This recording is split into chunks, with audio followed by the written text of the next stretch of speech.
is the chart of UK non-market employment versus Australian non-market employment.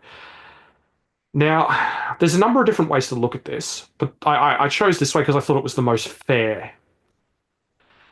Australian non-market employment is still below where it is in the UK. It's about similar to where the UK was prior to the pandemic.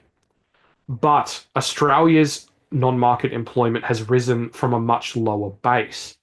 If you purely look at the growth in non-market employment from, say, the GFC, Australia's growth has been more than double the relative growth of the UK.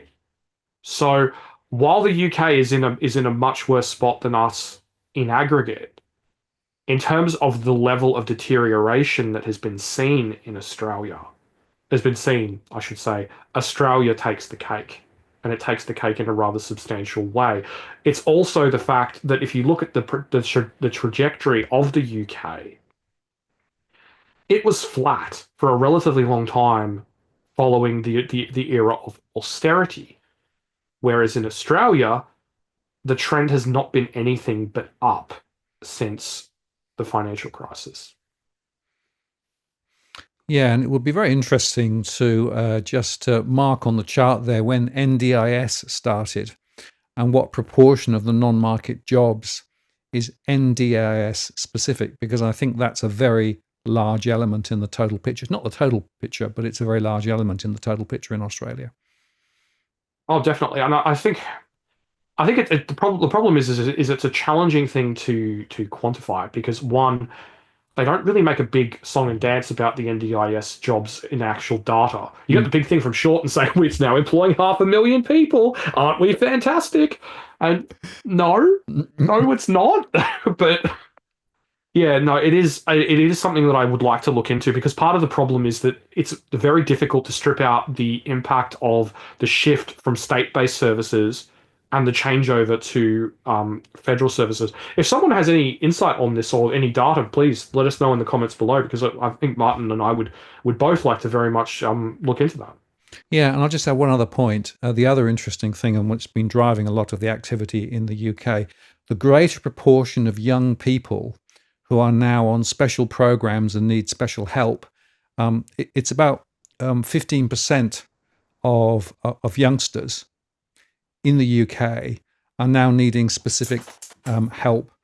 That's much higher than it used to be. Now, whether that's a change in the definition of normal, whether it's a rise in some of these other mental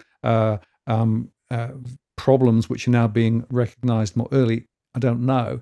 But I also wonder whether that's another factor too, that there's something else going on.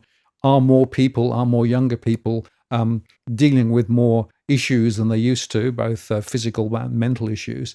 And is that part of the story here too? Or are we now being more responsive and therefore throwing more resources at it? I don't know.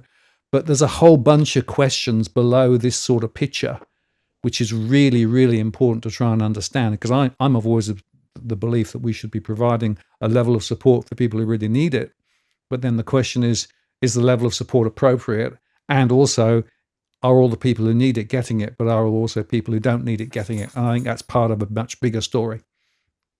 Well, I'm guessing that you've heard of the government programs in the UK that are now accounting for up to 40% of car sales in some regions, where Yes. basically someone ends up being having one affliction or another, whether it be physical or mental, and the government basically gets you a new car, a nice one too. I mean, I've Beamers, Mercs, real nice stuff going out there. But and in some parts of the UK, in some regions, it's now 40% of car sales. Yep. So you see some of these public housing estates, and it's just like, Beamer, Merc, Beamer, nice new rent, some nice, real nice wheels, and it's all on the taxpayer dime. I mean, Yep. it's helping the UK car industry, I guess, but well, the dealers anyway.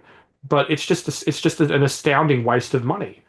I mean, look, I understand that there are people with specific needs for transportation who are disabled, and yeah, definitely. I mean, obviously, if you're in a wheelchair, you need a very very specific type of vehicle.